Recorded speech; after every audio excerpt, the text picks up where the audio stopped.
After a year in which oil prices dominated the news, you might think the same issues will drive next year's energy stories. But if you just focus on oil prices, you'll miss the larger picture for 2016. We rely on oil, of course, for transportation and petrochemicals, but it's not the only game in town anymore. As our reliance on oil shrinks, we'll turn not to just one new source of energy, but several. This is different than what's happened in the past. Previously, one form of energy was superseded by another. In the 19th century, our reliance on wood gave way to coal, and in the 20th century, that yielded to oil.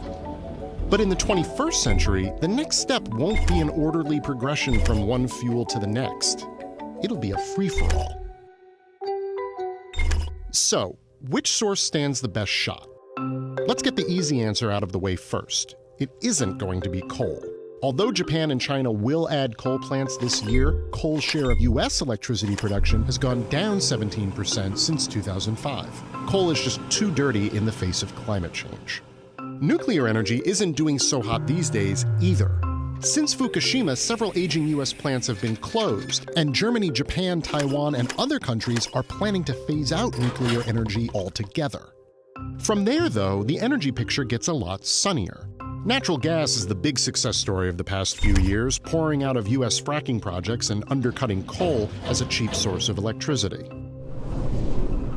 Wind power is as cheap as coal in Germany and the UK, and demand for solar is actually the highest it's ever been, which may have something to do with the price of solar panels dropping 95% since 2008. In spite of all this upheaval, oil is still king. It's our single largest power source, and that's not going to change in 2016. Between high U.S. output, Iran probably resuming its exports, and Saudi Arabia lowballing to maintain market share, oil prices are likely to stay low for a while, which means less incentive to find an alternative. But there's a funny thing about oil you may not have noticed. It doesn't really compete with the others directly. Oil mostly powers cars, ships, and planes, while the others mostly generate electricity. The wild card for oil in 2016 and beyond is how fast cars might start to run on electricity instead of gasoline or diesel.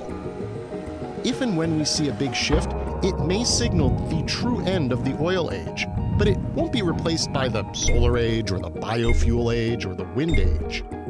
It'll be replaced by all of them.